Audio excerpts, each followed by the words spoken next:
Alors, bonjour tout le monde, bienvenue. Alors, on est heureux de présenter finalement en français les modifications proposées aux normes biologiques. Alors, aujourd'hui, moi, pour ceux qui ne me connaissent pas, là, je suis Nicole Boudreau. Alors, je suis la directrice de la Fédération biologique du Canada. C'est la troisième fois que j'ai le grand honneur de superviser les travaux de révision. Alors, je vais présenter quelques sections. Il y a aussi Marie-Ève Lebert, qui est présidente du comité technique, qui va présenter la section sur les définitions. Bonjour Marie-Ève. Il y a évidemment l'inévitable François Labelle, qui va vous présenter la section sur la production d'animaux d'élevage. Et il y a Élodie Nadeau, évidemment, vu que nous sommes un pays producteur de sirop d'érable, qui va vous présenter les modifications à la sériculture. Alors, bienvenue. Alors là, je vais partager mon écran 2 petites secondes, s'il vous plaît, slideshow. Alors, un petit instant. Pourquoi que... Bon, partage, excusez-moi là, c'est parce que mon écran vient de rapetisser. Bon, ici, là, share, partager. Bon, alors, vous devriez voir la présentation ici.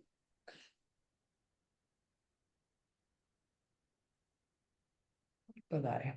Alors, au sujet de la révision, juste un petit sommaire là, que vous savez probablement, là, les modifications. Bon, on est là-dedans depuis 2023. Quand on lance les travaux de révision, on suit les procédures de l'Office des normes générales du Canada.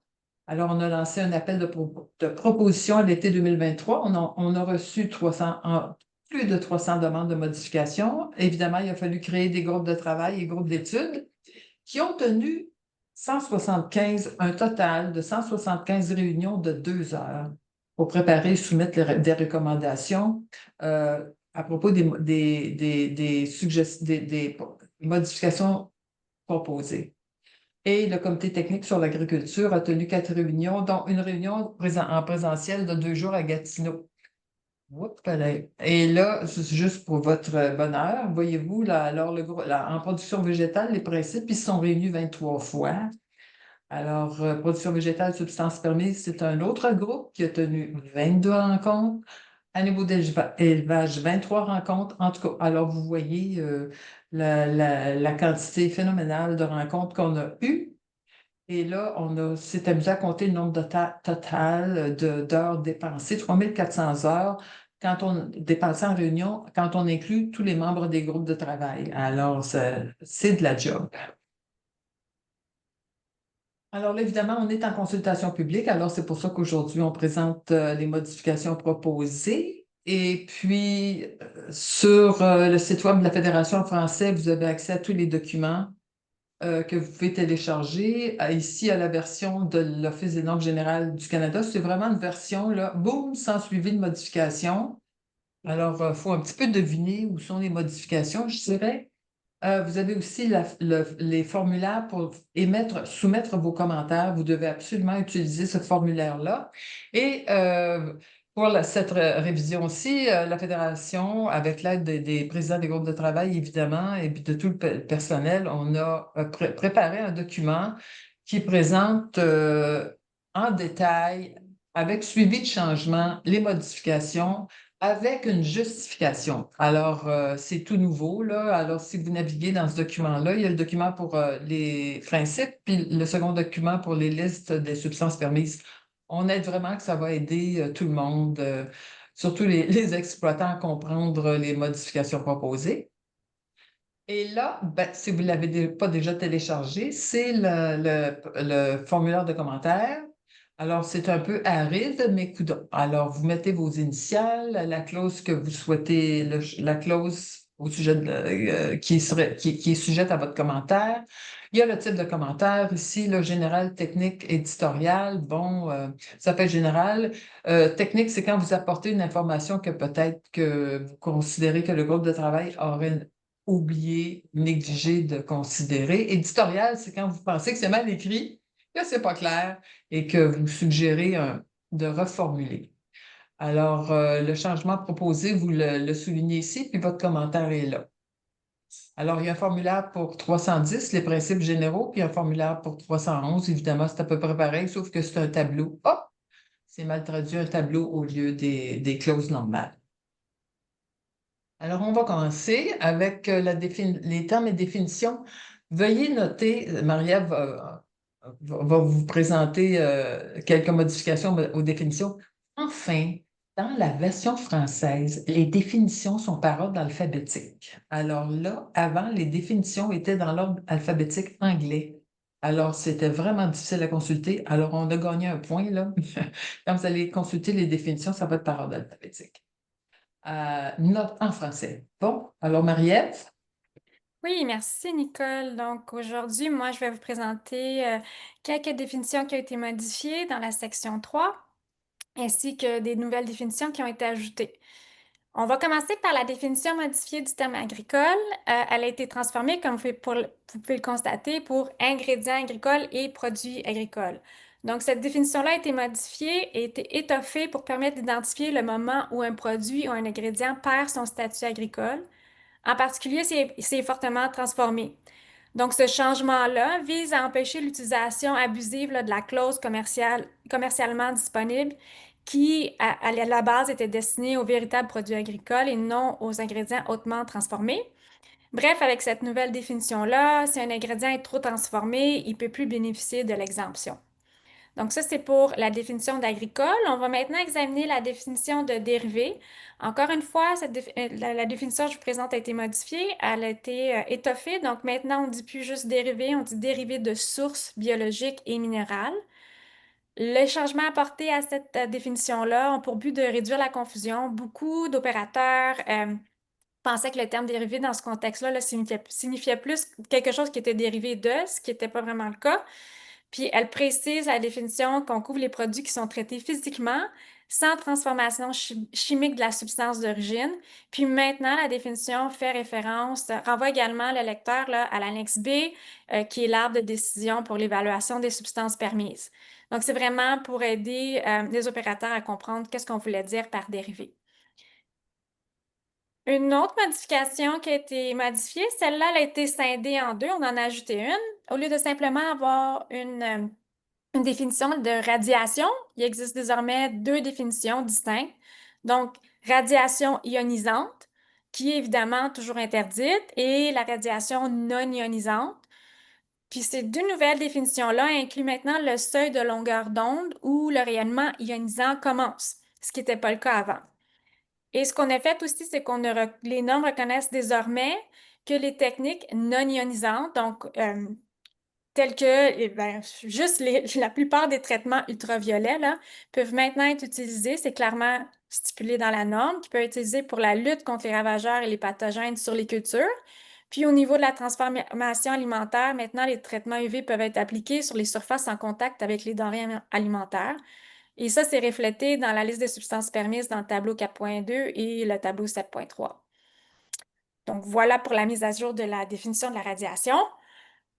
Une autre définition qui a été ajustée, c'est celle des bouts d'épuration. Donc, cette modification-là a été faite en lien avec l'acceptation de la struvite, évidemment. Donc, cette nouvelle définition-là des bouts d'épuration va exclure les eaux usées ayant subi un traitement secondaire ou avancé, car ces eaux usées-là, là, elles sont plus considérées comme faisant partie des bouts. Et donc ça va de pair avec l'acceptation de la struvite extraite à partir des eaux usées et traitées. Et la struvite est maintenant incluse dans le tableau 4 de la liste des substances permises. Et je suis sûre que Nicole va en parler un peu plus abondamment dans les prochaines minutes. Si on regarde au niveau aussi des nouvelles additions, ce qui s'est ajouté, on a une nouvelle définition, les nouvelles définitions liées à l'élevage. Monsieur François Labelle va en parler un peu plus tard dans la présentation aussi. Donc, juste vous attirer votre attention sur des nouvelles définitions. On a le traitement du bec, le rognage du bec. Et on a une nouvelle définition de animal fragilisé. On a maintenant aussi une définition de enrichissement de l'environnement et de saison de pâturage. Donc, ça, c'est pour ce qui est des définitions. Puis, je vais juste aussi brièvement vous présenter quelques modifications qui ont été apportées au plan de production biologique. Si vous regardez la nouvelle mouture, là, il y a beaucoup de modifications qui ont été faites, mais ces modifications-là visent spécifiquement à clarifier les exigences en matière de tenue de registre. Puis plus spécifiquement, on essaie d'avoir plus d'exemples, plus de précision pour harmoniser les exigences entre les différents certificateurs, puis aussi pour que les opérateurs aient une meilleure vision là, de l'ensemble des documents et des tenues de registre requis. Donc, on va juste regarder 4 grandes modifications qui ont été apportées à cette section-là. Donc, on va commencer par 4.2. Donc, 4.2, on a simplement clarifié quand les plans de production biologique doivent être mis à jour. On vous a donné des exemples. À 4.4.1, on a clairement stipulé la nécessité d'attribuer un code de lot ou un autre identifiant unique à un produit. Non seulement ça, mais en plus que ces codes-là doivent être visibles sur les produits finaux. On vous a aussi donné beaucoup d'exemples à 4.4.2 et 4.4.3, des registres appropriés puis des documents justificatifs. Donc, évidemment, dépendamment quel type d'opérateur vous êtes, vous prenez les exemples que vous pouvez attribuer à votre opération. Et finalement, à 4.4.e, on a inclus, c'est une nouveauté, la nécessité de documenter le rôle et les activités de chaque intermédiaire dans la chaîne d'approvisionnement de l'opérateur. Donc, encore une fois, on a donné des exemples dans cette clause-là et les opérateurs prennent les exemples qui leur sont propres, qui sont propres à leur opération. Donc voilà pour moi, pour l'intro et pour les définitions et pour le plan de production biologique. À ton tour, Nicole, pour ce qui est de la production végétale. Merci. Merci, Marie-Ève. Alors, je vais vous présenter les principales modifications pour les productions végétales pour 32.310, les principes 311. On n'a pas changé le numéro, c'est une erreur. 32.311, les listes de substances permises. Bon, alors, à la clause 5.1.1, il y a eu un besoin de clarifier à quel moment, lorsqu'un exploitant décide de convertir une terre sur laquelle des cultures génétiquement modifiées étaient cultivées, alors à quel moment commence la conversion? Parce qu'on a eu beaucoup le comité d'interprétation des normes a eu des questions à ce sujet-là.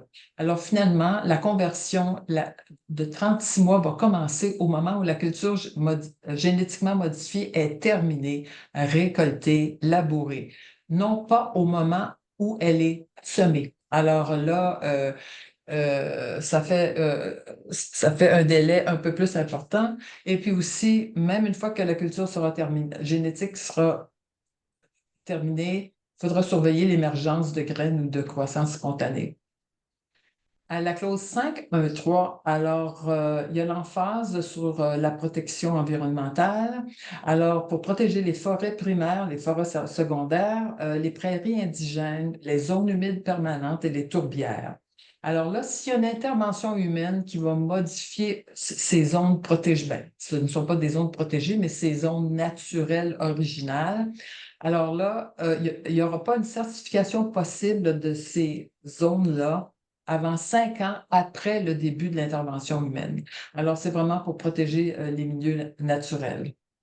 À 5.1.8, alors là, auparavant, dans la version 2020, il était interdit d'alterner entre la production biologique et la production non biologique.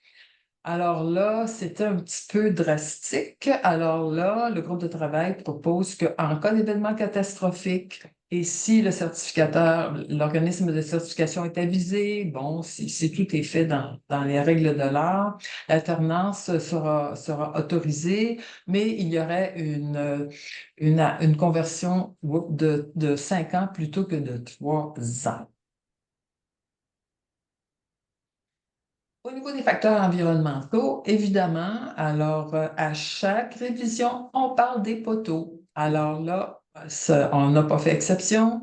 Alors là, il sera désormais permis d'utiliser des poteaux traités avec des substances interdites pour les clôtures périphériques, vraiment les structures à la limite de l'exploitation de la ferme pour empêcher, par exemple, les animaux sauvages d'entrer ou les animaux d'élevage de sortir de la ferme, de l'exploitation. Et puis, mais si vous voulez délimiter, si un fermier, par exemple, veut établir des sections à l'intérieur de sa ferme, ça devra être des poteaux non traités avec des substances interdites. Il y a eu aussi de longues discussions au sujet des semences, des plants repiqués et le matériel de reproduction végétale. Alors, il y a eu une clarification qui est apportée.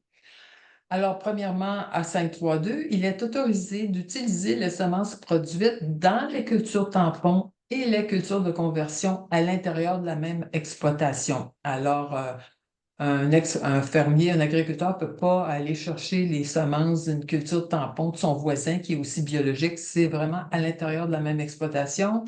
Et puis, sans même avoir faire une recherche de disponibilité commerciale. Alors, c'est utilisable sur le champ même, comme on peut dire. Et aussi 5.3.3, 5.3.5. Alors, là, ce qui est introduit dans cette section-là, surtout, c'est que là, les plants repiqués sont comme... Il y a une distinction entre les plants répliqués et le matériel de reproduction végétale. C'était un peu confus à ce qu'on a compris.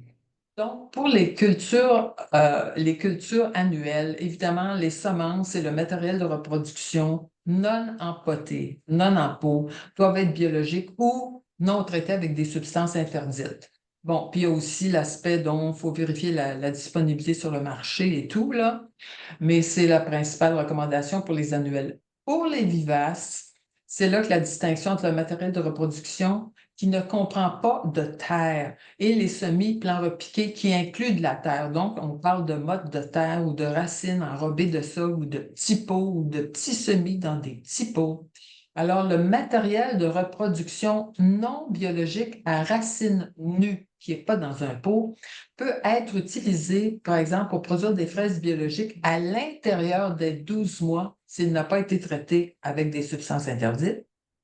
Et les plants de vivaces non biologiques, s'il y a de la terre attachée autour, là, par exemple, les couronnes de fraises, le plus souvent, doivent être soumis à une gestion biologique pendant au moins 12 mois pour que la récolte puisse être récoltée comme biologique. Mais comme ça s'avérait un peu difficile à appliquer pour certains types de cultures, comme les fraises, il y a une exemption jusqu'à la saison de plantation 2020. Alors, ça a été la manière pour les groupes de travail et le comité technique d'essayer de trouver un compromis parce que, comme les fraises, c'est annuel, c'est une culture vivace, mais qui est quasiment maintenant gérée comme une culture annuelle. Alors, ça sème beaucoup de confusion. Il y a beaucoup d'emphase sur la gestion de la fertilité du sol et des nutriments. Bon, alors, vous savez, la santé du sol, c'est la base de tout. Alors, il y a une insistance pour avoir davantage, pour avoir des cultures de couverture pour prévenir l'érosion. L'insistance est mise là-dessus. Et aussi, à 5.4.2.3, ça va falloir réfléchir. Une même variété d'une culture commerciale annuelle ne doit pas être cultivée plus de 2 années consécutives. Quand on avait présenté ça dans les prairies, il y avait beaucoup de gens qui ont fait le saut. Alors, je vous invite à porter attention à cette recommandation-là, à cette proposition-là. Il y a aussi, bon, pour protéger le lessivage, quand vous avez des engrais solubles en azote et en phosphate, ils ne doivent pas dépasser 20 des besoins en nutriments des cultures. Puis si la limite est dépassée, bon, l'exploitant a jusqu'en 2027 pour se conformer. Ensuite, la santé des sols toujours. Vous savez, le labour, le travail du sol, c'est fortement en question. Alors là, pour essayer de sensibiliser les exploitants, l'exploitant doit tenir un registre du travail du sol. Alors là, il faut consigner quand vous travaillez votre sol, pour décrire l'utilisation de sol, pour encourager pardon, l'utilisation du sol de manière stratégique et ciblée dans les systèmes de culture, améliorer la gestion, la productivité des systèmes de culture, tout en minimisant la dégradation du sol. Alors, c'est un outil, c'est une clause de sensibilisation. Maintenant, quand on va passer à la culture en serre ou dans la norme qui est appelée culture sous structure ou en contenant, c'est que maintenant, on demande à ce que toutes les clauses qui s'appliquent à la production végétale doivent s'appliquer à la production en serre, évidemment, à l'exception des cultures en contenant. Donc, pour la production en plein sol, en serre, on demande une rotation des cultures. Évidemment, on n'applique pas ça à la production en contenant. Aussi, bon, en 5.5.7.5.5.1, évidemment, on rappelle que le sol utilisé dans un système en contenant est un sol vivant et non un substrat inerte comprenant 2 en volume ou en poids d'une fraction minérale et 10 de compost et une fraction biologique avec micro- et macro-organismes. Cette exigence s'applique aussi au sol, au sol s'applique à la production de plants et semis repiqués. On va voir ça un petit peu plus loin. La lumière, l'éclairage en serre a toujours fait l'objet de certains débats. Alors évidemment, la lumière du soleil demeure la principale source de lumière, mais un éclairage d'appoint est autorisé, alors c'est maintenu. Là, il y aura pas d'installation là, avec de la culture en serre biologique là, comme en entrepôt. Alors, mais il y a une précision comme quoi le soleil doit être la principale source de lumière du lever au coucher du soleil pour toutes les cultures visées par 7.5. Et ce, tout au long de l'année. Alors, si vous avez bon, en hiver, quand les journées sont très courtes, là, puis surtout si vous montez dans le nord comme à Cambridge, là, c'est pour encourager la sécurité alimentaire dans les régions plus nordiques. Bon, ben, s'il commence à faire noir à 3 heures, vous allumez les lumières. Alors, c'est pour encourager ce type de production-là. Mais évidemment, il y a quand même, je pense, c'est 7 ou 8 heures d'arrêt obligatoire, là. Vous ne pouvez pas stimuler vos plantes 24 heures sur 24. Et évidemment, les semi-plants, quand c'est pour votre opération, vous pouvez les cultiver sous un éclairage à 100% artificiel jusqu'à leur transplantation sur le site de production. Et ça s'applique aussi à la production de semis pour les cultures en plein champ. Et enfin, toujours en production en serre, pour montrer à quel point on insiste aussi sur la santé des sols en production en serre, c'est que il y a une nouvelle. Tout ce qui est souligné, c'est ce qui est nouveau. Alors, c'est que la préparation du sol et la santé du sol sont les pierres angulaires de l'agriculture biologique. Donc, la gestion de la fertilité du sol et des nutriments s'applique aux cultures visées à l'article 7.5, évidemment, sauf pour les cultures en contenant. Alors, on répète ces grands principes-là. Et même pour les exploitants de cultures en contenant, on demande de ne pas remplacer le sol avant 3 ans. On demande qu'il y ait une certaine pérennité du sol là, pour éviter évidemment quand même développer au maximum la microvie dans les contenants, si possible. Et bon, on précise aussi qu'on peut greffer les plantes sur des porte-greffes résistants, congeler le sol. Alors, on introduit ces méthodes de culture-là, puis on peut éliminer, si nécessaire, quand même les débris végétaux.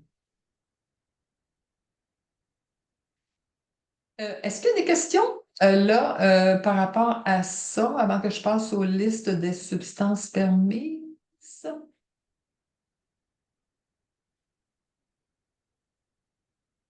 Bon, on va continuer.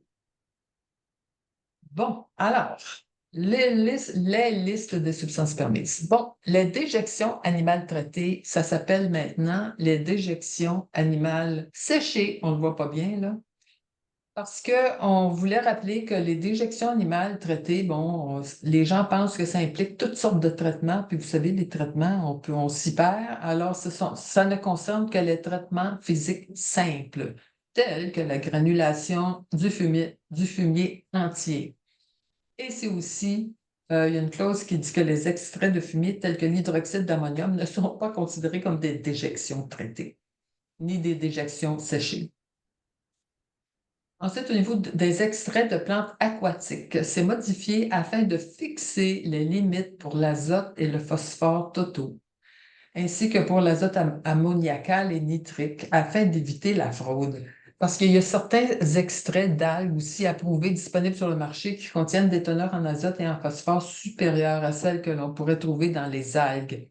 Alors, c'est essayer parce que les extraits, c'est essayer d'éviter qu'ils soient trop transformés finalement.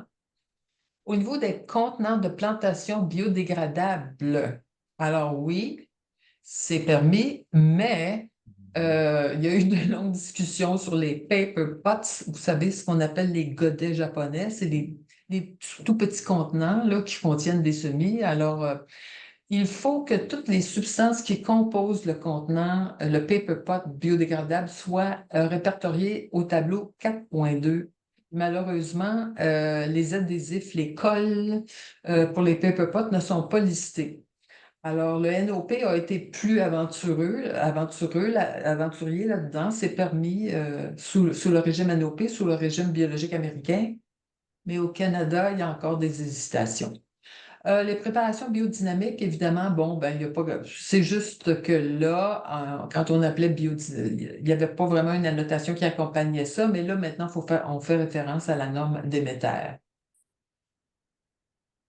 Les acides aminés. Alors, l'inscription est éliminée et remplacée par deux inscriptions. Alors, les protéines hydrolysées d'origine végétale et les protéines hydrolysées d'origine animale.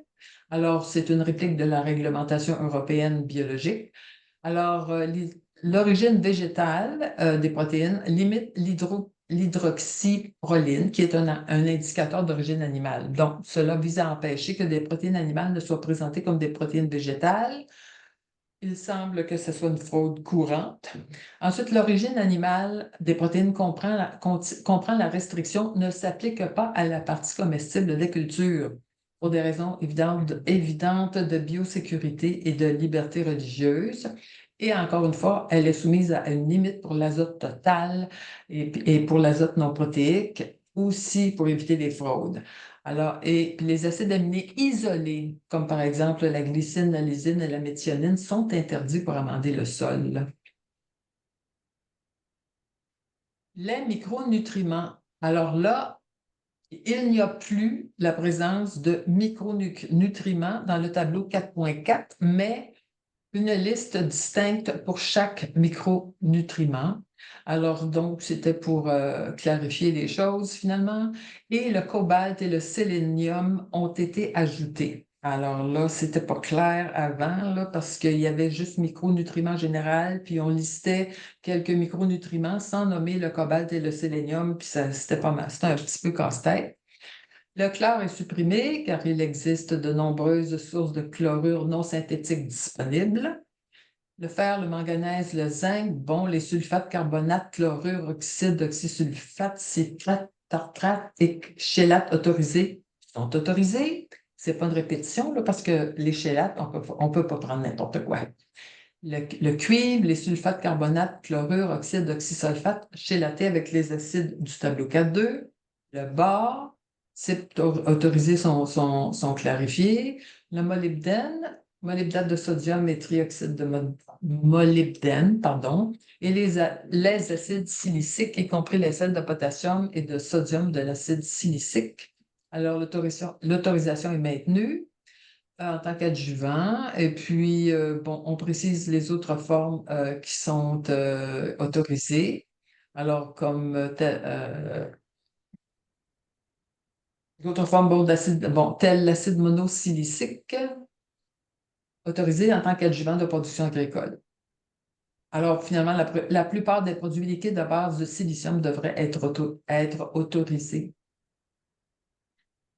Alors, vinasse et extrait de vinasse, bon, c'est éliminé, mais divisé en trois autres inscriptions. Alors, la drèche et les solubles de distillerie, la drèche et les solubles de brasserie et les solubles de fermentation de mélasse condensée. Alors, les drèches et les solubles de distillerie de brasserie, ce sont des sous-produits issus de la production d'alcool à base de céréales. Encore une fois, on limite l'azote total, l'azote ammoniacal et l'azote nitrique. La même chose pour les solubles de fermentation de mélasse condensée. Alors, limite pour l'azote total et l'azote ammoniacal et l'azote nitrique. Le chitosan est ajouté, y compris le chlorhydrate et les oligosaccharides. La fibre de coco, enfin, est là par elle-même. On sait qu'on l'utilise beaucoup en serre. Laver, transformer ou tamponner pour ajuster le pH avec des substances énumérées au tableau 4.2. Alors, c'était un peu embêtant parce que la fibre de coco, elle est importée, puis il y avait des sources pas claires à savoir si la fibre qui vient d'un pays où, bon, où on ne va pas faire de l'inspection. Alors, donc, il y a des précisions sur l'utilisation de la fibre de coco. Les sciures d'insectes ajoutées. Alors, comme on va voir, ça va de pair aussi avec l'ajout d'une section sur les insectes dans les principes qu'on va voir plus tard. Lignine et lignosulfonate. Alors, l'utilisation est élargie pour inclure davantage de formes, mais le lignosulfonate d'ammonium demeure interdit. Les engrais microbiens, l'utilisation clarifiée, comprend uniquement la biomasse microbienne et non les extraits. Et enfin, micro-organismes et produits microbiens incluent les micro-organismes vivants et non les extraits. Alors, vous voyez qu'il y a beaucoup de sources d'extraits qui sont éliminées. L'eau ozonée, ajoutée comme auxiliaire de production agricole pour application foliaire, c'est un ajout. Matière végétale ne comprend que la matière végétale ayant subi un traitement minimal, tel que la paille, la tourbe, les écales. Elle ne comprend pas les sous-produits de la transformation alimentaire. Alors ça, c'est un fait à noter. Il y a l'ajout des lubrifiants pour semences, qui étaient autrefois sous minéraux d'extraction minière, mais qui sont inscrits séparément. Et la star, l'étoile de l'ajout, la nouvelle proposition phare, l'ajout de l'astruvite, c'est que l'astruvite était autorisée, mais elle devait être produite précipitée depuis des déjections d'animaux d'élevage et non pas depuis les eaux usées municipales. Alors, c'est un ajout important. Alors, donc, il y a des techniques maintenant qui permettent de précipiter le phosphore et le magnésium des eaux municipales ayant déjà subi des traitements avancés capables de réduire les impuretés. Alors là, il y a eu un petit peu de discussion là-dessus. Alors, c'est une offre d'un engrais phosphoré semi-soluble. Évidemment, quand on lit la notation, il y a beaucoup de paramètres de qualité qui sont ajoutés, puis et les groupes de travail et le comité technique s'est beaucoup inspiré de la nouvelle réglementation européenne qui permet l'utilisation de l'astruvite. Parce que surtout dans les grandes cultures, dans les prairies, il y a un grand problème de phosphore parce que, bon, il n'y a pas de déjection animale, il n'y a pas assez, c'est de l'agriculture assez intensive et puis les sources de phosphore sont limitées. Et le guano est retiré. Le guano, qui était une source de phosphore autorisée, est retiré. On considère que c'est pas, le groupe de travail considère que ce n'est pas conforme bénéfique à l'environnement.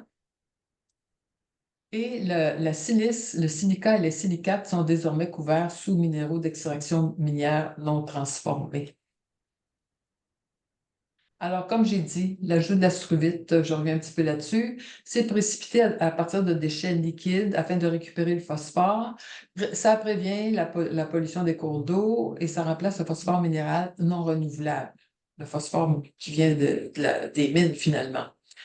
Alors, c'est comme ça permet de boucler la boucle du phosphore. Alors, parce que finalement, les humains, les déjections humaines ne sont jamais recyclées, puis il y a beaucoup de pertes de phosphore. Alors, c'est le but. Et c'est une technologie aussi qui a été développée pour ça.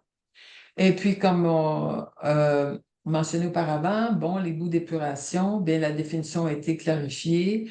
Ça exclut l'eau qui sort des stations d'épuration après traitement secondaire. Alors, c'est pour vraiment clarifier quelle source on va utiliser pour extraire, précipiter le phosphore. Bon, alors c'est tout pour les productions végétales. Est-ce qu'il y a des questions avant qu'on aborde les produits de l'érable? Oui, Nicole, j'aurais une question. Oui, C'est Pierre Labonté. oui. Tantôt, on a parlé la conversion. Quand c'est pas une culture qui est OGM, mettons, ce serait du blé conventionnel ou de l'orge, là. Le délai, là, ça commencerait à partir de quand? Le délai de conversion. Je devrais vérifier. D'après moi, je devrais vérifier. Parce que le problème, c'est que c'est pas, d'après moi, c'est la dernière fois où il y a eu des substances interdites comme des herbicides, des pesticides. C'est là, là. Vous devez être 3 ans sans, sans application de substances interdites. Alors, c'est sûrement après l'ensemencement. Le problème avec les cultures génétiquement modifiées, c'est qu'à un moment donné, il y a des périodes où ils appliquent beaucoup de Roundup. Bon. Mais là, est-ce que, à partir de la dernière application de Roundup, est-ce que vous pouvez commencer votre conversion? Et puis c'est non, parce que la culture génétiquement modifiée en elle-même est une substance interdite là, par 1.4, 1.4, 1.5. Alors, en culture non génétiquement modifiée, c'est depuis la dernière application d'un produit, de pesticide, d'un insecticide ou d'un engrais synthétique. OK, c'est bon, merci. Est-ce qu'il y a une autre question? Bon, alors Marie-Ève, mon Dieu, Élodie, notre Merci, spécialiste Nicole. en acériculture. Oui.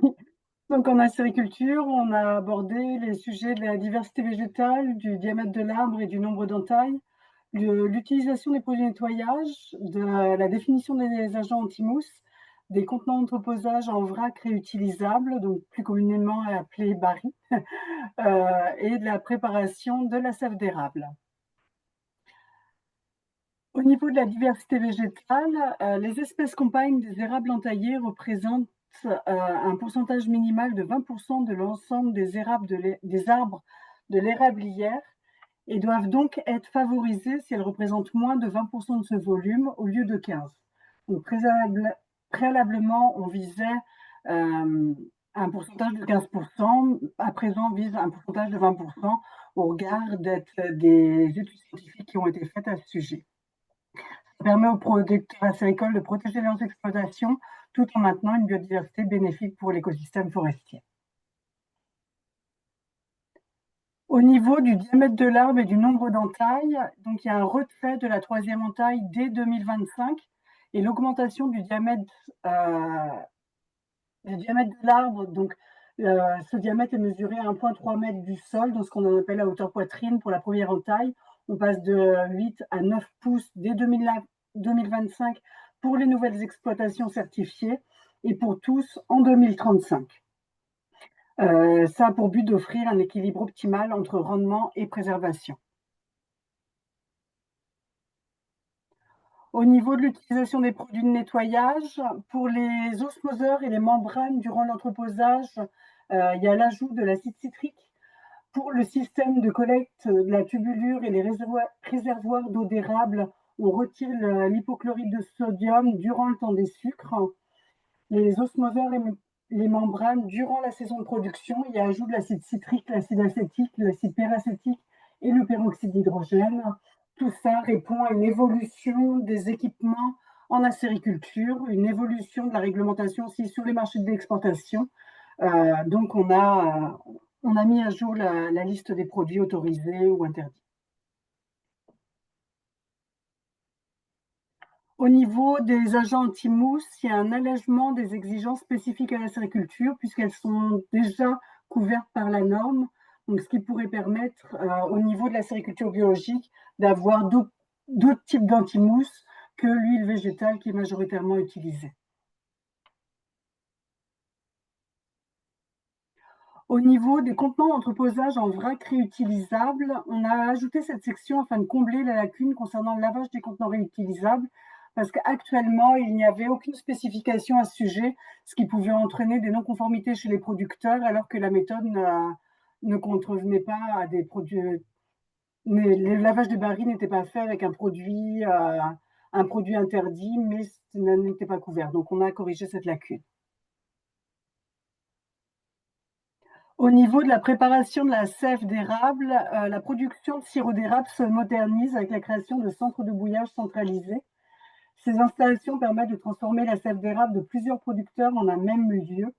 Et pour maintenir la certification biologique, ces centres doivent respecter des exigences spécifiques concernant le nettoyage et la traçabilité. Donc, il y avait une partie qui était couverte par les principes généraux de la norme, mais il y avait aussi une partie qui était spécifique à la sériculture. C'est la raison pour laquelle il y a un point spécifique qui a été mis pour les centres de bouillage. Donc, voilà. Est-ce qu'il y a des questions?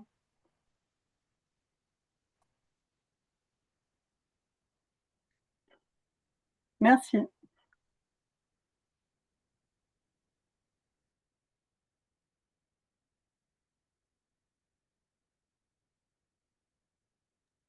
Tu es sur mute, Nicole. Bon, alors voilà, c'est mieux hein, quand on met le son. Alors, il y a eu pas mal de discussions sur l'apiculture. À la clause 7.1.11.1, alors les exploitants doivent avoir un plan pour cesser d'utiliser du sucre non biologique et doivent nourrir 5% des ruches avec au moins 5% de miel. Excusez, il y a une petite erreur là. Donc, 5% des ruches doivent être nourries avec du sucre ou du miel biologique d'ici le 1er septembre 2028. Alors, c'est que la norme canadienne pour la production de miel, c'est la seule norme à travers le monde qui autorise de nourrir les insectes avec un aliment non biologique, finalement. Alors, bon, c'est sûr que bon, il y avait des raisons pour ça. Il y a un contexte, notamment les grands froids et tout. Et aussi que, bon, vu que la saison d'apiculture est moins longue, la récolte de miel, si l'apiculteur redonne son miel à ses abeilles pour survivre en hiver, il n'y a pas de miel à vendre. Mais alors, il y a une exigence de commencer de changer ça progressivement en requérant que 5% des ruches soient nourries de miel ou de sucre biologique. C'est pas élevé, mais c'est un pas en avant. Ensuite, à la clause... Oui, Caroline? Juste pour clarifier, attends une minute, je vais me rapprocher. Est-ce que c'est 5% de ces ruches qui doivent être nourries ou c'est toutes mes ruches, ils doivent recevoir au moins 5% de nourriture en sucre ou miel? C'est 5% des ruches qui doivent être nourries de sucre ou de miel biologique. C'est moi qui ai fait 5% des ruches doivent être nourries de sucre ou de miel biologique. Et aussi, la clause demande que l'apiculteur prenne des notes sur comment ça influence sa production. Parfait. Ça veut dire que 95% de nos ruches peuvent être. Oui. Encore recevoir du miel ou du sucre non biologique. Au début, en tout cas, ça a commencé à 25, ça a descendu à 2, ça a remonté à 5. C'est qu'il y a eu beaucoup. C'est qu'il y a, il y a des méthodes qui sont établies depuis plusieurs années. Et là, il y avait de grosses discussions sur la disponibilité du sucre ou du miel biologique. Alors, parce que quand vous avez écoute, il y a des emplacements où il y a plusieurs centaines de ruches, là. Alors, comment trouver du miel ou du sucre biologique en quantité suffisante? Alors, il y a eu énormément de discussions là-dessus. C'est un petit pas en avant. OK, merci. Et finalement, les ruches 7-1-10, bon, il y a la zone tampon de 3 km. Bon, évidemment, il fallait préciser que, bon, quand les abeilles ne sont pas en quête de nourriture, là, ne butinent pas, bon, les ruches peuvent être déplacées en hiver vers des zones où la zone tampon n'est que de 100 mètres au lieu de 3 km. Alors, bon, c'est pour la manutention oblige ces choses-là. Là, je vais passer François, je pense que j'aurais dû passer à la production animale. Là, je vais quand même faire les insectes, ça sera fait, puis après ça, je te laisse la parole. Alors, voici, si vous voulez manger des criquettes pour déjeuner, des criquettes biologiques. Alors là, la norme biologique sur les insectes est développée. Avant, il y avait une ligne. Alors là, il y a eu un groupe de travail qui s'est réuni à plusieurs reprises. Alors, évidemment, là, il y a de nombreuses clauses de cette section-là qui sont des répliques de tout ce qui concerne le bien-être animal. On veut que nos insectes soient heureux. Alors, ça couvre les insectes et invertébrés terrestres tels que les escargots. Et la plupart des exigences générales à l'élevage s'appliquent.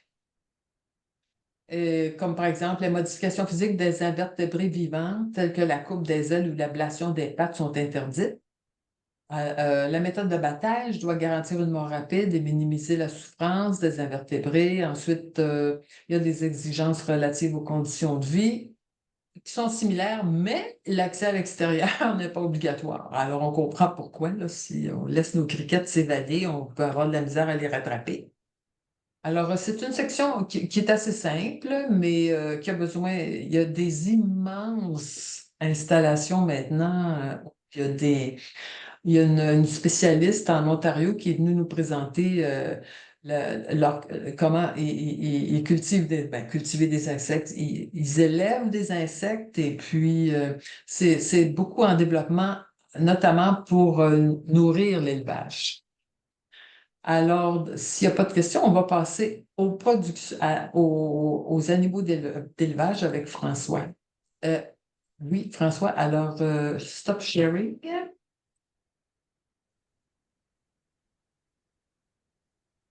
C'est François, bon? je crois que tu peux partager l'écran. Oui, parfait. Caroline, la main est encore levée. C'est une. Est-ce qu'il y a une nouvelle question? Il y aura une question, Nicole. Oui. Pour l'alimentation des insectes, là, est-ce que ça peut être nourri avec c'est pas moi, de la nourriture qui vient de grains OGM, mettons, ou y a-t-il des normes là-dessus? Non, non, mais non. Non, oh non, non. L'alimentation va être biologique. Le problème avec l'alimentation des insectes, c'est que les insectes, ce sont des ravageurs. Ils mangent des carcasses, ils aiment la cochonnerie, ils aiment les affaires à moitié décomposées. Les insectes, dans la nature, ils décomposent un paquet d'affaires. Alors là, il y a l'Agence canadienne d'inspection des aliments, en ce moment, est en train de mettre une réglementation quant à la salubrité. C'est pas complété parce que c'est un nouveau domaine, mais un producteur d'insectes doit prouver à son certificateur que les règles de salubrité sont respectées. Alors, parce que c'est ça, les insectes, ce sont des ravageurs. Ce sont des ravageurs, puis c'est normal, c'est leur rôle dans le grand cycle de la vie. Il faut faire attention à ce qu'on lui donne à manger, là. Oui, oui, ben oui. C'est bio. Il faut que ce soit bio. Ou bien, bon, faudrait vérifier si ce sont des déchets de boucherie, mettons. Alors, il faudrait voir, c'est à développer. Je pense que le comité d'interprétation des normes va recevoir beaucoup de questions là-dessus. Et merci. Plaisir. François, peux-tu partager l'écran? C'est bon. Oui. Oups. Share. OK. Donc, vous le voyez? Ça sent bien. Oui, une belle page bleue. OK. C'est bon, je vais le mettre en plein écran. C'est bon. Donc, oui, je vais vous présenter tout ce qui concerne les normes pour les animaux d'élevage. La façon que j'ai procédé, dans mon cas, moi, j'ai mis vraiment presque toutes les normes. Je les discuterai pas en détail, mais on les a là comme référence là, si c'est nécessaire pour des questions. Donc, on va faire un survol, en fait, là, des principales modifications.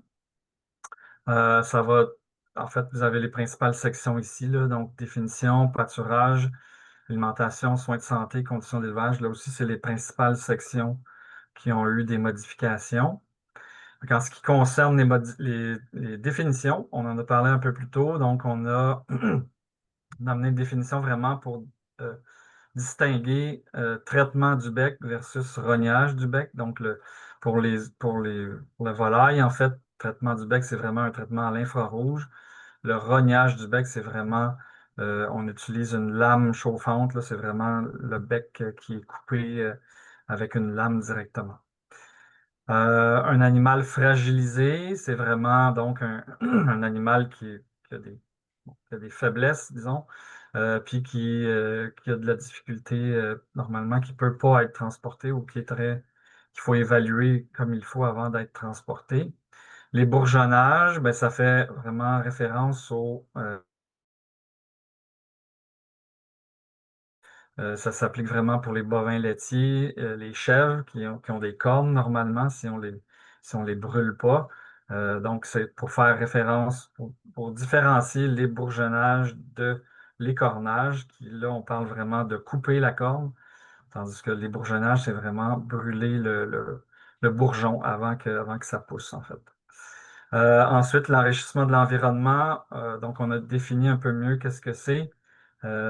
En réalité, c'est des objets ou des matériaux qui sont ajoutés dans les bâtiments d'élevage quand les animaux n'ont pas accès à l'extérieur pour un peu animer leur environnement qui peut être plate. Donc, ça, on va y revenir aussi avec la norme spécifique. Saison de pâturage, là aussi. Donc, c'est une définition générale. Il n'y en avait pas du tout avant. Mais bon, ça reste très général en parlant de la saison de croissance selon la disponibilité de l'herbe, des saisons qui peuvent être allongées de différentes façons ou qui peuvent être complètement stoppées si, par exemple, il y a une sécheresse puis l'herbe ne pousse plus.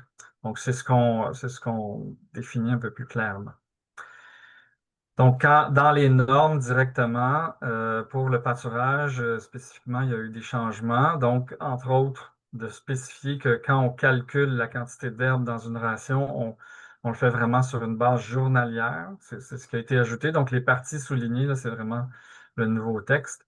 Donc, ça, c'était pas clair pour certains. Donc, on l'a confirmé. Et puis, on a ramené les termes de consommation fourragère ou ingestion totale pour vraiment clarifier. Quand on parle de 30 c'est de la consommation de fourrage. Ça s'applique au fourrage au total, pas à la ration au total. Euh, le principal changement, en fait, pour les normes sur les pâturages, vous les avez ici. Donc, le point 3, où est-ce qu'on dit que l'exigence du 30 de la part fourragée, c'est pendant la haute saison de pâturage, si on veut, mais au début puis à la fin, c'est autorisé d'avoir moins de 30 parce qu'on veut justement avoir une période de transition pour les animaux, une transition alimentaire. Puis le point principal, en fait, c'est le point 4, où est-ce qu'on demande vraiment de documenter toute la saison de pâturage, début, la fin de saison, si les animaux sont retirés, pourquoi ils le sont, combien de temps, et puis une description détaillée vraiment de la rotation. Donc, où est-ce que les animaux ont été déplacés, dans quelle parcelle, combien de têtes on avait à chaque jour. L'idée, c'est d'avoir l'information qu'on retrouve là, dans un calendrier de pâturage ou un tableau de pâturage. C'est des outils qui existent. Mais l'important, c'est d'avoir l'information au jour le jour où les animaux sont allés. Dernier point sur les pâturages qui est spécifique pour les vaches laitières. Dans ce cas-là, on demande d'avoir accès à une source d'eau à moins de 200 mètres. Peu importe où se situent les vaches, l'eau doit toujours être le plus près possible du troupeau. Toute la section sur l'origine des animaux d'élevage a été revue complètement vraiment pour la rendre plus claire parce qu'il y avait beaucoup de questionnements. C'était difficile de comprendre souvent ce qui était demandé. Puis on a mis vraiment l'emphase, là, clarifier, entre autres, tout ce qui est l'élevage des animaux de remplacement qui doivent être bio là, du début à la fin, pas de sortie du troupeau pour revenir plus tard, etc. Donc, mais en gros, c'est les mêmes normes, mais expliquées beaucoup plus clairement. et puis par espèce, vraiment par section spécifique. En ce qui concerne l'alimentation, donc on a fait des changements. Vous allez le voir un petit peu plus tard, on a enlevé une partie en ce qui concernait la norme sur la quantité de fibres dans les ensilages, sur la longueur de la fibre. On l'a remplacé par une norme plus générale où est-ce qu'on demande aux agriculteurs d'avoir un lien avec un professionnel en alimentation, que ce soit un collègue ou un agronome ou un nutritionniste. Mais il faut que les gens aient des gens vers qui se tourner s'ils ont des questionnements ou des ajustements à faire. Au niveau du sevrage des ruminants, là aussi, c'est nouveau. Donc, on veut encore là, que ça soit fait avec le moins de stress possible. Fait qu'il y a deux types de sevrage. Donc, le premier cas, c'est vraiment pour des animaux qui sont élevés par les mères directement.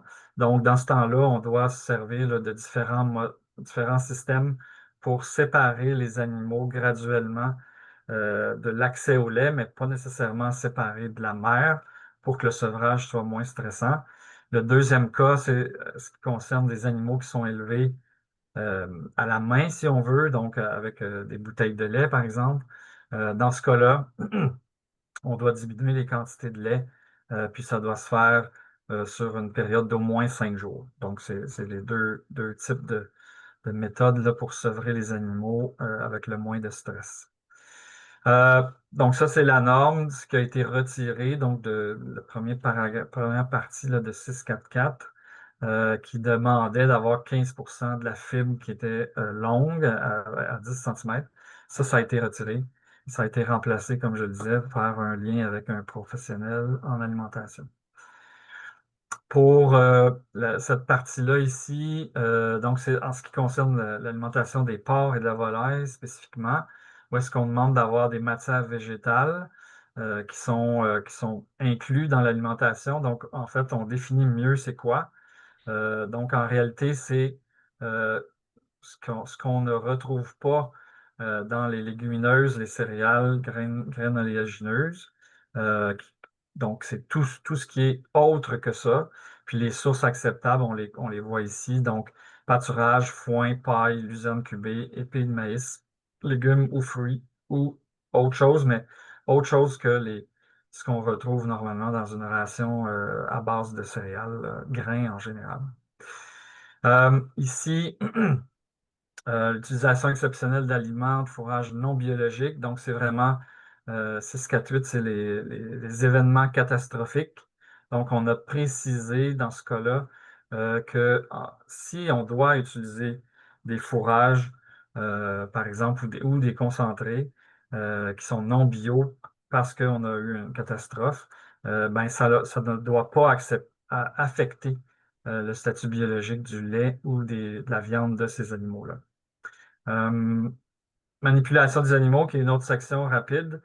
Là, cette section-là, elle a été refaite aussi pour clarifier les choses, surtout mettre à jour plusieurs points avec la nouvelle réglementation, là, qui est une réglementation fédérale.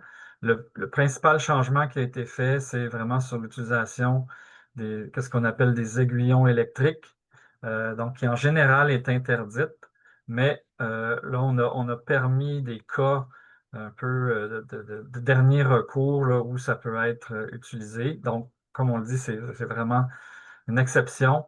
Puis, on peut l'utiliser si les animaux qu'on veut faire lever, par exemple, peuvent bouger, ils ont accès à une voie qui est libre, puis qu'il faut que ça se fasse conformément au code de pratique là, qui s'applique.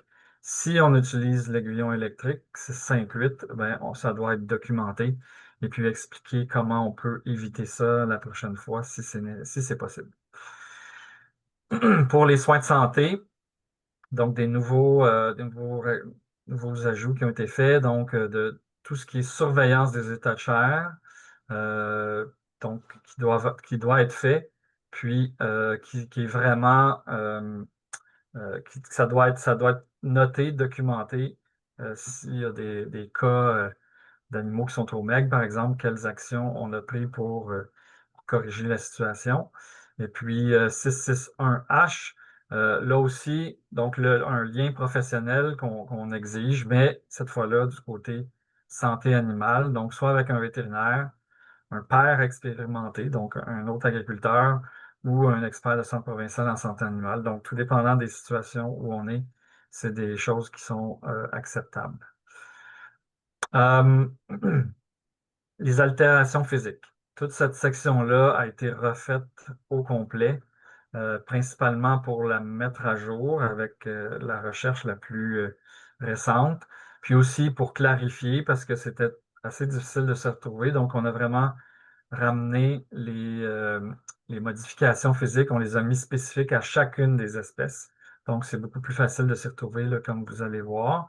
Il y a des règles générales qui sont mises de l'avant. Donc, par exemple, ici, le 664.1, on dit que dès qu'il y a une modification physique qui doit être faite, on doit automatiquement utiliser un anesthésique et un analgésique. Puis même dans les cas, c'est même souhaitable d'utiliser des sédatifs. Ce n'est pas une obligation, mais ça doit être considéré. Les altérations physiques doivent être effectuées le plus jeune âge possible. Euh, Sauf pour les volailles, ça doit être fait après 24 heures de vie. Modifications physiques doivent être effectuées par des gens qui sont formés, qui sont compétents avec des bons outils.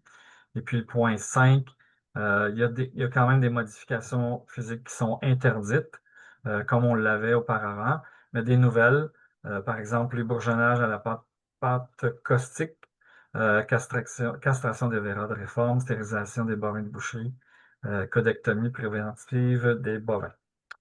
Ensuite, ici, je ne les passerai pas un après l'autre, mais vous voyez en fait les spécifications par espèce, qu'est-ce qui est permis comme modification selon certaines conditions. Fait qu'on l'a vraiment noté pour chacun des types d'élevage. Donc ici, vous avez les volailles, les porcs, les bovins, ovins et puis caprins.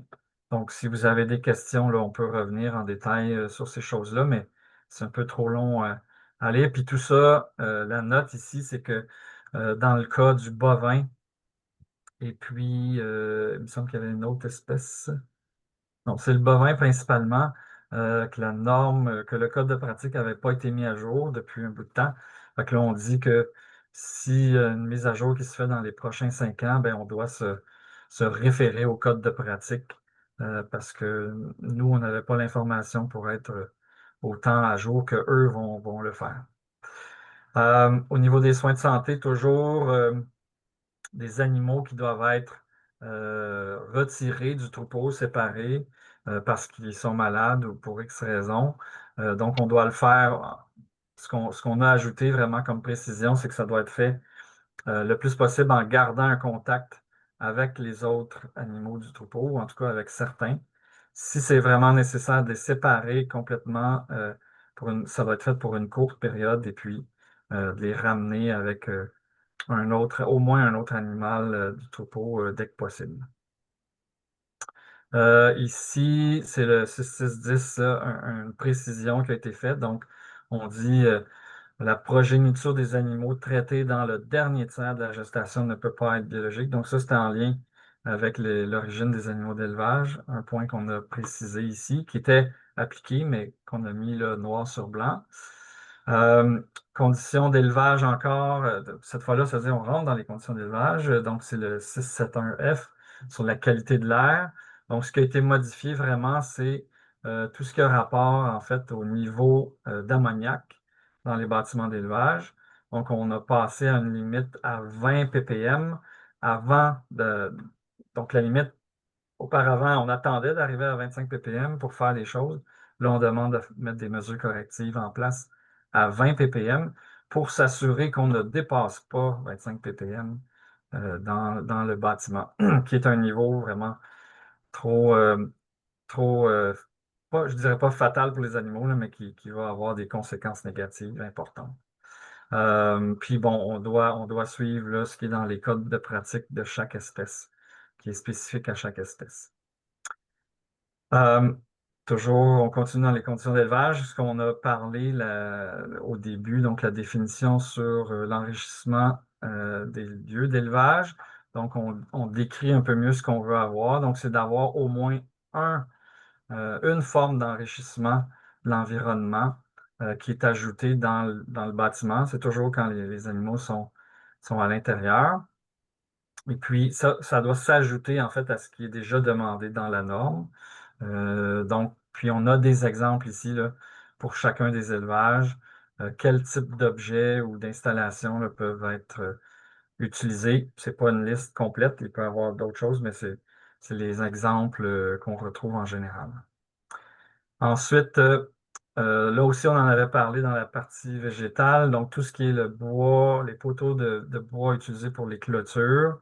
Donc, ce qu'on dit, on revient en fait sur l'utilisation de poteaux qui sont traités avec des substances interdites. Donc, dans le 679A, on dit que, en fait, ça peut être euh, autorisé dans l'unité de conversion, au début de la conversion à l'agriculture biologique, peuvent être réutilisés au sein de l'exploitation, comme on le permet dans B et C. Puis B et C, c'est vraiment donc les réutiliser pour les clôtures de périmètre. Et puis le C, on demande en fait que dans certaines provinces, il y a des exigences euh, pour de lois provinciales ou plus locales. Ben, on doit démontrer qu'il y a une exigence de ce genre-là avant d'utiliser des poteaux qui sont traités avec des substances interdites. Maintenant, on arrive dans les exigences qui sont spécifiques à chaque élevage. Ici, donc ça, c'est pour les ruminants, en fait. Donc 611.1 qui a rapport, en fait, avec l'accès à l'extérieur en dehors de la zone de la saison de pâturage, excusez. Donc, on dit pour l'instant, la seule exigence qui a été ajoutée, c'est de documenter pourquoi les animaux ne sont pas à l'extérieur, si c'est le cas, dans ces périodes-là, et puis de déterminer, bon, pour quelle période ils sont confinés. Puis, en fait, cette clause-là va être révisée en 2030. Il y avait plusieurs raisons là, qui nous ont amenés à faire une révision plus tard. En fait, il y a plusieurs points à vérifier. Faut voir vraiment la réalité de ce qui se passe à travers le Canada. Et puis, entre autres au Québec, pour l'utilisation des aires d'exercice, il y a des lois qui sont beaucoup plus sévères en termes d'environnement. Donc, tout ça doit être considéré, vérifier ce qui peut être fait, ce qui ne peut pas être fait, avant vraiment de décider ce qu'on fait exactement avec cette clause-là. Donc, c'est pour ça que la décision en bonne partie est remise là, à 2030. Un changement dans le tableau 2, 611.2, tableau 2 pour les bovins de boucherie. Donc, on a révisé toutes les normes avec les codes de pratique, les normes bio à travers le monde pour ce qui était de l'espace en bâtiment. Le seul endroit où on devait corriger, c'était pour les bovins de boucherie, donc les vaches de 900 kilos, qui doivent avoir un espace à 9 mètres carrés au lieu de 7,25 mètres carrés. Et puis, il y a une clause qui permet d'attendre, qui donne un délai pour mettre ça en place si on doit faire des modifications. Ici, ça c'était une précision à savoir en ce qui concerne la période d'exercice d'une heure qui est demandée pour les bovins laitiers quand ils sont attachés l'hiver, pour les vaches laitières, les vaches en lactation. Donc, ce qu'on a précisé en fait, c'est que une période d'exercice, c'est vraiment une période pendant laquelle la vache n'est pas attachée pendant une heure, pendant au moins une heure, et puis que ce qui est considéré de l'exercice, c'est vraiment euh, tout ce qui s'ajoute tout ce qui est en plus que les manipulations de routine, par exemple la traite. Donc, si on doit détacher des animaux pour aller les faire traire, ce n'est pas considéré une période d'exercice. Il faut que ça soit en plus de ça. Euh, En ce qui concerne, oui, le ratio logette par vache, stall par vache, qui est à 1 pour 1 maintenant. Là aussi, il y avait une demande de réviser ça, d'avoir de permettre plus d'espace, en fait, pour les vaches. Là aussi, on devait faire une revue de littérature assez large, assez grande pour vraiment décider ce qu'il en était. Puis il y a aussi des changements qui sont dans les codes de pratique qu'on voulait voir comment il allait se passer dans les prochaines années. Donc, c'est pour ça qu'on dit qu'on va réviser cette clause-là en 2030.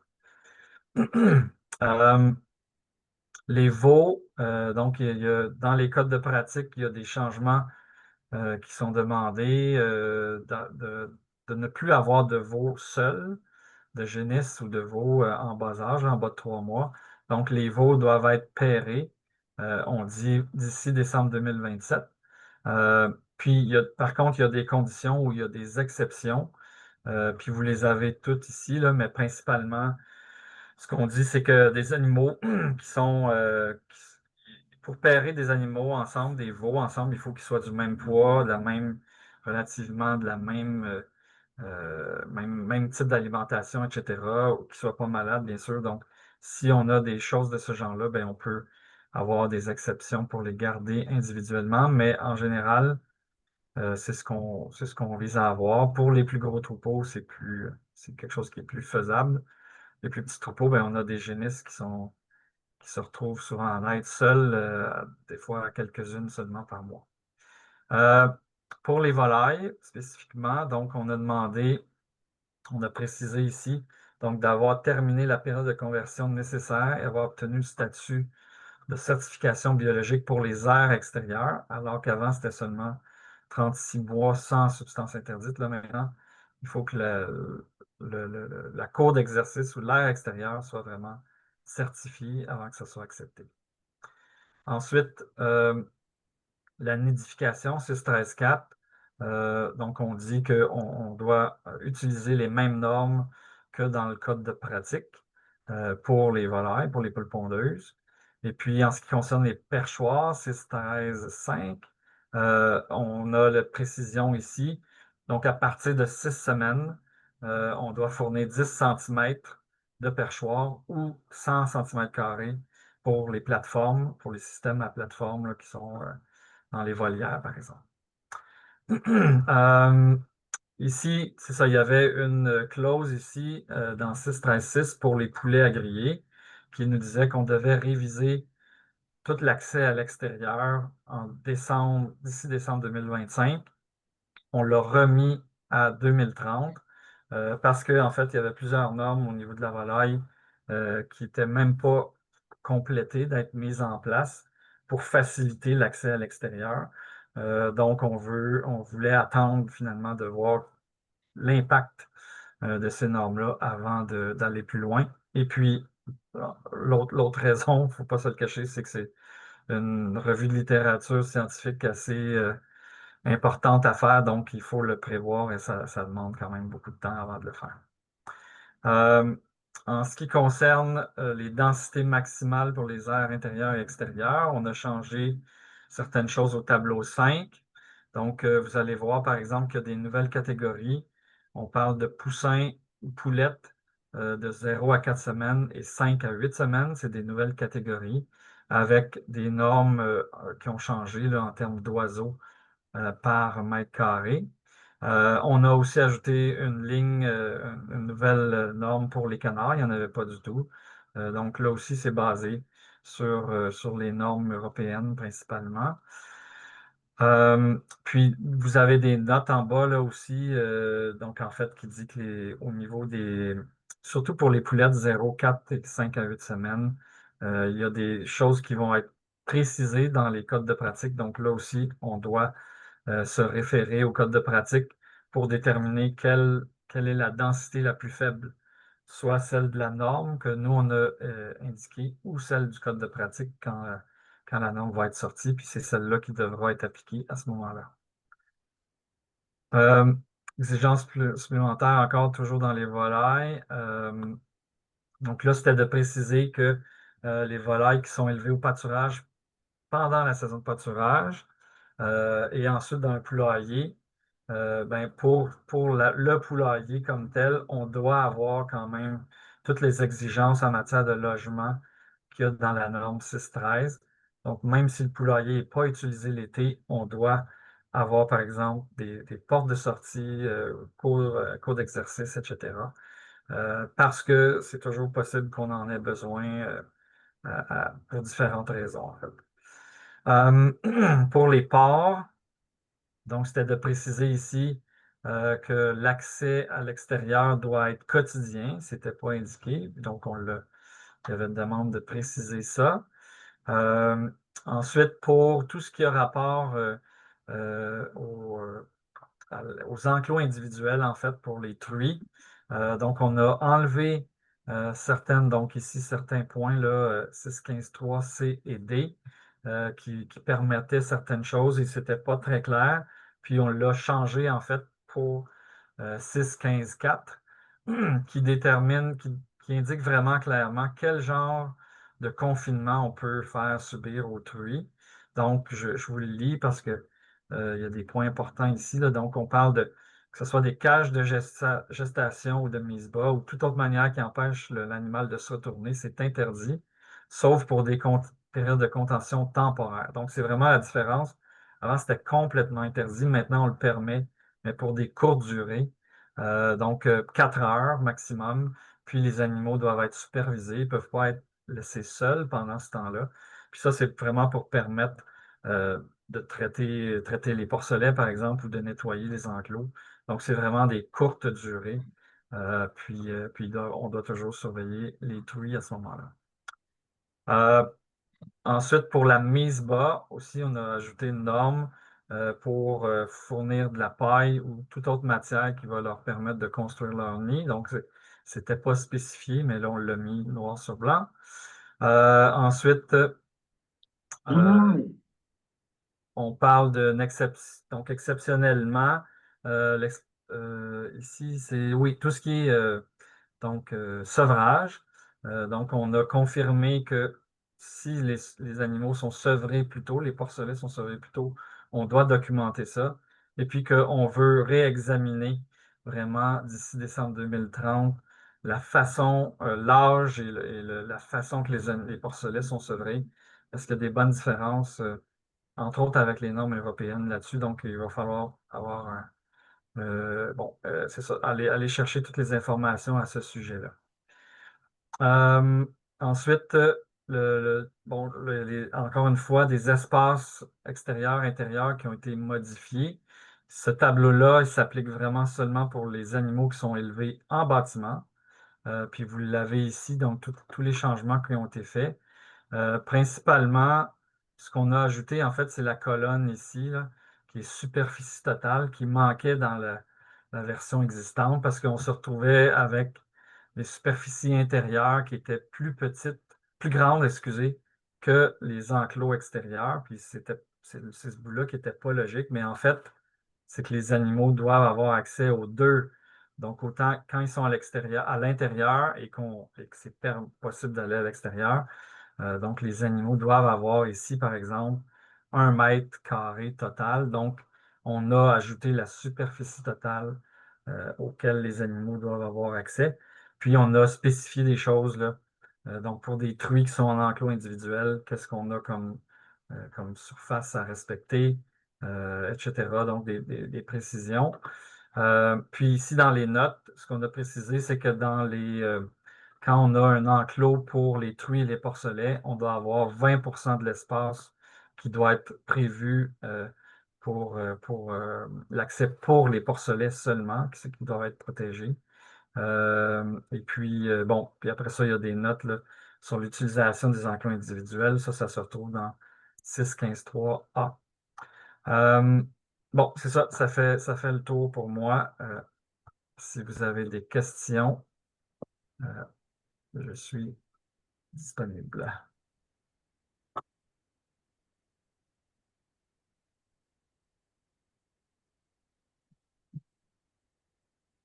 C'est bon? Nicole, on t'entend pas. Est-ce qu'il y a des questions pour François? Je pense que la présentation était pas mal claire, hein? Oui, j'aurais une question, hein. Vous m'entendez? Oui, Oui, c'est Pierre Boireau, là, de Stade Beau-Canada. En fait, ben, Nicole va un peu pouvoir revenir là. Vous avez parlé de l'ensilage de maïs. en bio pour les producteurs laitiers. Est-ce qu'un producteur laitier qui a le choix entre de la semence bio 100% non GMO et de la semence non traitée issue d'une sélection conventionnelle et potentiellement contaminée, doit choisir une semence biologique? Là, ça, c'est vraiment dans la partie production végétale. Parce que ça revient à l'ensilage. Je ne sais pas si l'ensilage de maïs est considéré différemment que la récolte en grains, mais bon, c'est une question, euh, c'est comme une grosse question à mon avis, hein, quand je vois la multiplicité des normes, la façon dont c'est hyper pointu pour certaines choses, là, on a un énorme sujet quel départ, que la disponibilité de semences bio aujourd'hui versus la semence Hein? contaminée non bio et Ouais. le choix que doivent faire les producteurs bio. Mais pour moi, c'est pas très clair. Il y a toujours l'obligation, un producteur doit vérifier les clauses, il y a la clause de disponibilité sur le marché, là. Mhm. Alors, avant d'utiliser un produit non bio et non OGM, évidemment, il faut vérifier qu'il n'y a pas de semences biologiques disponibles sur le marché, hein. Ça s'applique OK, toujours. d'accord. Alors, ça s'appliquerait au l'ensilage aussi. Oui, oui, ben dès qu'il y a une culture, on doit démontrer qu'il n'y a pas de semence bio qui est disponible si on veut utiliser du. Puis là, ça doit être du non traité, etc., etc., là. Mais il faut faire la démonstration qu'il n'y avait pas de semence bio de disponible avant l'utilisation de la non bio. OK, bon, c'est des bonnes nouvelles. C'est Ça répond à bon? votre question, M. Merci, oui. Boiron? Oui. Oui, non, c'est très bien. Ça rejoint le côté positif un peu de l'évolution. Là, Oui. à nous d'informer suffisamment les producteurs et les certificateurs de cette disponibilité. Mhm. Qui est la norme avec rigueur, hein. Oui, merci Est-ce qu'il y a beaucoup. d'autres? Ça fait plaisir. Est-ce qu'il y a d'autres questions? Alors, s'il n'y a pas d'autres questions, on va passer à la préparation, à la composition et à l'intégrité. Alors, je vais partager une fois de plus. Nicole, j'aurais une question. Oui. Euh, c'est concernant l'astrolyte. Est-ce qu'il y a un délai d'épandage avec ça? Un délai d'épandage pour, vous pensez, pour ce qui s'appliquera que culture comestible, non comestible, comme dans ce qui est appliqué pour les déjections animales, ou c'est Ouais, quoi le... ouais, c'est ça.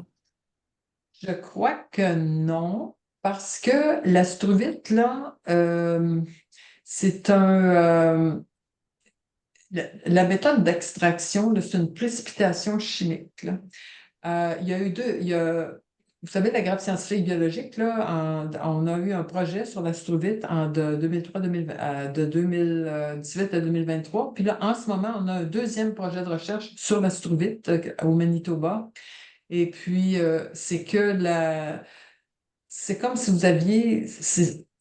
L'astrouvite, là, c'est comme. Ça ressemble à de la poudre, ça ressemble à des grains, là. Ça n'a plus aucune substance fécale attachée ou possiblement des Escherichia coli ou des choses comme ça, parce que c'est un procédé hautement chimique. Puis comme on dit dans la norme, c'est un procédé qui a hautement éliminé les impuretés, donc les impuretés, des bactéries potentiellement pathogènes. Alors, je me souviens pas qu'il y en ait eu. Si à un moment donné, je vois ça, je vous contacterai ou je vous invite à lire encore la section sur l'astrobyte dans les listes des substances permises, là. Mais c'est un produit qui est dénué de contaminants fécaux. Et ça, il y a eu beaucoup de discussions là-dessus. Puis aussi, Oh, ben, il y a des gens, ben, êtes-vous sûr, êtes-vous sûr, les chercheurs qui l'utilisent, l'Université de Guelph aussi, là, Dr. Schneider, bon, ils sont aussi penchés là-dessus. Alors là, il n'y aurait pas de délai d'épandage comme il y en a pour les matières fécales, les déjections animales, pardon. OK. Ça serait la même chose si ça serait mis sur des légumes ou. Oui, Ouais. oui. OK. Merci. Mais j'ai l'impression que c'est surtout les grandes cultures, parce que souvent les cultures horticoles sont de plus petites dimensions, puis il y a un accès en général plus facile à du fumier, mettons.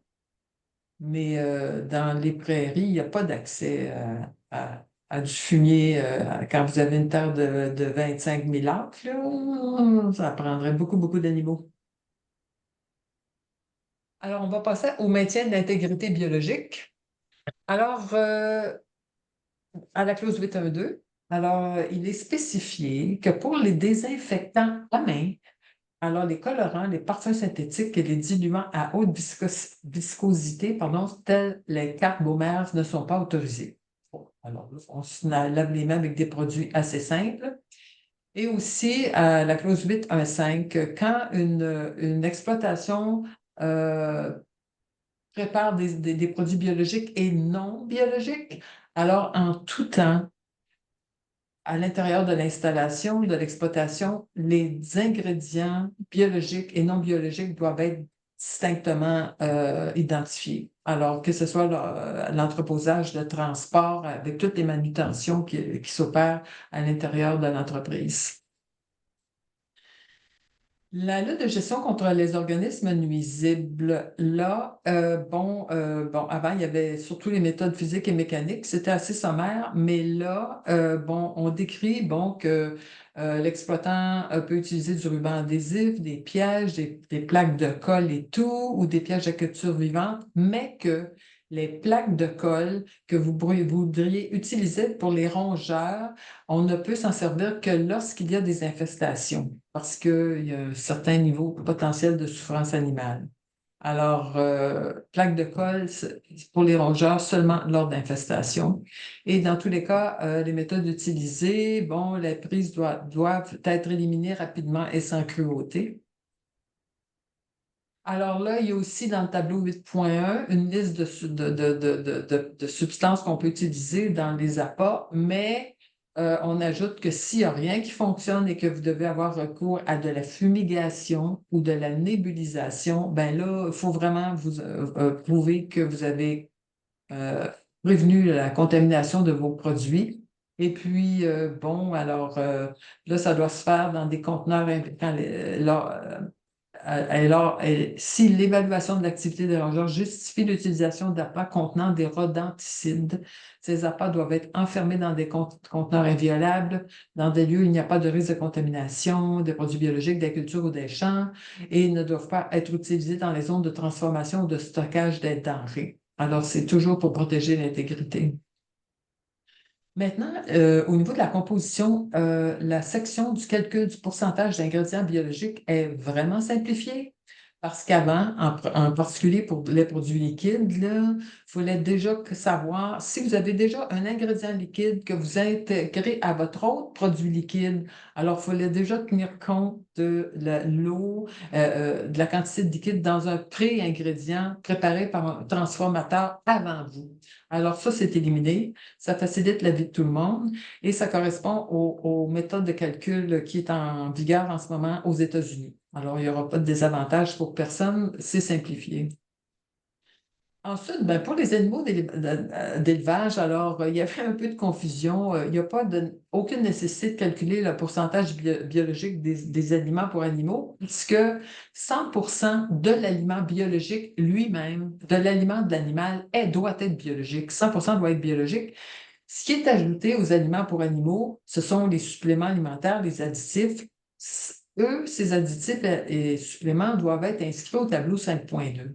Donc, ou bien vous avez l'aliment qui est 100% biologique, auquel on ajoute des additifs ou suppléments qui sont autorisés. Alors, il n'y a pas aucune nécessité de calcul de pourcentage biologique pour l'alimentation animale.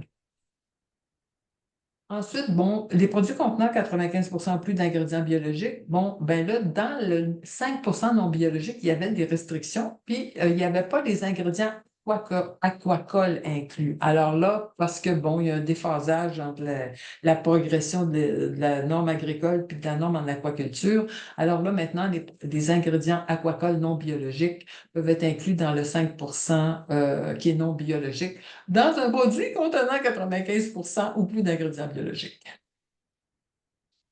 Ensuite, les listes de substances permises en préparation. Bon, alors là, pour ce qui est de la levure, alors les aliments pour la levure, il y a une précision, c'est que dans la norme 2020, les aliments pour les levures n'étaient considérés que dans la production d'alcool. Alors là, ça a été élargi pour inclure la production de vinaigre. Alors, le phosphate d'ammonium dibasique, j'en ai pas mangé pour déjeuner ce matin. Puis le chlorure de potassium, bon, alors là, c'est pour la production, la fermentation lors de la production de vinaigre et d'alcool. Alors, c'est une précision. Les acides, évidemment, étaient dans le tableau 6.3 en tant qu'ingrédient, 6.4, pardon. Ils sont ajoutés au 6.5 en tant qu'auxiliaires de production, parce que si on peut les utiliser comme ingrédients non agricoles, on peut sûrement les utiliser comme auxiliaires. Et il y a une précision sur la glycérine. Alors, la glycérine, bon, quand c'est une glycérine utilisée pour les surfaces en contact avec les mains, il n'y a pas de restriction. Mais quand c'est une glycérine qui est appliquée directement sur un produit biologique, alors là, il y a une restriction. Ça doit provenir d'une huile végétale ou d'une graisse animale et produit par fermentation ou par hydrolyse. Alors là, c'est pour vraiment protéger les aliments biologiques. Les détergents, on a eu beaucoup de discussions là-dessus. C'est que antérieurement, les détergents, bon, ils devaient avoir le thème, le stamp, là, que c'était biodégradable suivant l'OCDE, l'Organisation de coopération et de développement économique. Ça créait beaucoup d'exigences. Alors là, si le détergent, les ingrédients qui composent le détergent, si chacun de ces ingrédients-là est inclus dans le tableau 7.3 ou 7.4, ça passe. Il n'y a pas besoin d'avoir le sceau pour l'ingrédient intégral. Ensuite, il y a l'ajout de l'acide méthane sulfonique. C'est pas un acide très fort, mais comme l'acide phosphorique, mais qui est utilisé pour dissoudre des impuretés, alors dissoudre des graisses. Alors, c'est ajouté comme composante potentielle d'un produit nettoyant. Ensuite, fallait quand même clarifier que les substances de lutte antiparasitaire dans les installations et les substances post-récolte ne sont pas assujetties aux articles 1.4 et 1.5, bon, qui traitent, bon, ben, pas sans OGM et tout, là. Pas de nanotechnologie, ces choses-là. Alors, fallait le préciser. Ensuite, comme j'ai dit, les appâts pour pièges à rongeurs, ça complète ce qu'on a dit tantôt. Les appâts non toxiques peuvent être utilisés avec les dispositifs de lutte contre les rongeurs dans les endroits où il n'y a pas de risque de contamination des cultures ou des champs. Alors, tantôt, on a vu que s'ils sont toxiques, ben là, faut vraiment des conteneurs hermétiques, puis il faut faut pas qu'il y ait de produits biologiques dans l'entourage. Et une modification bien, bien applaudie, les huiles botaniques. Alors, pour les inhibiteurs de germination, avant, il n'y avait que l'huile de girofle. Et là, ça limitait beaucoup, beaucoup des possibilités. Alors là, maintenant, il y a les huiles de 3 familles de plantes. La famille de la menthe, la famille du céleri et toujours évidemment la famille du clou de girofle qui peuvent être utilisés pour inhiber la germination après récolte. Ça sert aussi pour l'import-export avec les États-Unis, là, parce qu'il y avait des restrictions pas mal sévères au niveau américain pour l'inhibition de la germination. On a fini. Alors là, juste pour vous rappeler qu'on a besoin on a besoin de financement. Là, moi, on a commencé un peu en retard. C'est très accaparant réviser la norme. Alors, on a une liste un peu courte là, de partenaires de l'industrie. On en a besoin de plus. Alors, si vous avez des amis, des compagnies, alors sollicitez-les. On a besoin d'appui. On a besoin de ramasser 175 000 beaux dollars. Le budget de la révision, c'est 677 000 beaux dollars. Alors, on est financé par Agriculture et Agroalimentaire Canada. Oups, je ne l'ai pas mis en français.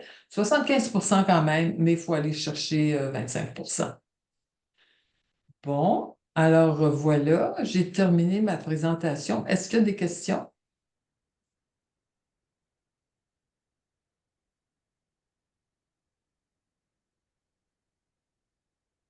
Mon Dieu, alors vous êtes tranquille, c'est vendredi après-midi, on a choisi notre jour. Alors là, si vous avez des questions, gênez-vous pas, mais allez consulter les documents que la Fédération a préparés. Vous avez les justificatifs, la justification les substances, pour les modifications. Et l'enregistrement aujourd'hui va être lundi matin sur le site de la Fédération. On va l'annoncer. Alors, si vous pouvez le réécouter comme ça, c'est tellement plaisant, écoutez ça. Alors là, on va le mettre en ligne. Alors, vous pourrez le réécouter, puis on va aussi répartir là, bon, le minutage pour chaque section pour que ce soit facile à consulter. C'est le 29 juillet. Alors, vous avez vu le beau formulaire sexy, là. C'est ça que vous devez remplir pour soumettre votre commentaire. Tous les commentaires sont analysés. Fait que nous, on va avoir un mois d'août occupé, à moins que vous soyez très heureux et que vous n'envoyiez aucun commentaire.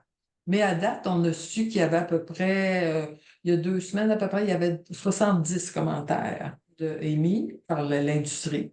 Mais là, on sait que tout le monde fait ça à la dernière minute, c'est bien évident. On aime ça comme ça, ou les gens sont en vacances aussi. Alors, vos commentaires sont considérés. Même un commentaire vraiment aiguisé peut annuler une modification proposée. Mais, ah oui, c'est ça qu'on m'a demandé. Est-ce que quelqu'un peut soumettre une nouvelle modification? C'est non. On ne peut pas, il faudrait retourner au groupe de travail, au comité technique. Mais si vous soumettez quelque chose un peu nouveau par rapport à un manque de clarté dans une modification déjà proposée, ça se peut que ça fonctionne, mais pas une modification flambant neuve. Bon, alors merci de nous avoir écoutés. Et puis, on s'attend, là, on espère réviser les commentaires au mois d'août. Le vote et là, préparer la version qui va être soumise au scrutin. Alors, l'Office des normes générales va organiser le scrutin au mois de septembre. Le scrutin dure 30 jours. Et là, après ça, il faut revenir au travail parce que là, il faut analyser les votes négatifs et les commentaires négatifs. Donc, on va faire ça octobre. Et là, à la fin octobre, on espère qu'on va avoir fini parce que là, novembre, décembre, après ça, l'ONGC doit préparer la publication de la norme pour décembre 2025. On est un petit peu court dans le temps parce qu'il y a eu la période électorale pendant laquelle on a dû retarder la consultation publique qu'on fait maintenant. Bon, j'ai fini de placoter. Merci beaucoup. Alors, s'il n'y a pas d'autres questions, je vous souhaite un bon week-end ensoleillé. Et puis, à bientôt. Merci. Merci. Merci.